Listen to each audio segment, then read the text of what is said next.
uh, was going out to get some breakfast, and guess what I found? I found this black kite under an electricity transformer, and judging by its state, like it's completely immobile, and one of its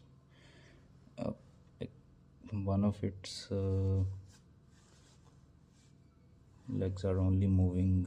The other one is just completely contracted, and even the neck, it can't move its neck. Like, judging by the state of it, I think it has experienced some sort of electrical shock.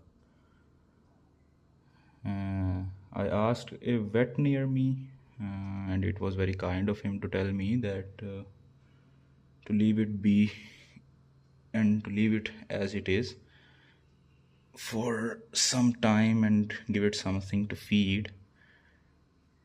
And if nothing happens, then you need to give it some sort of tablet, which was a corticosteroid, I think so. Dexamethasone, it was something like that.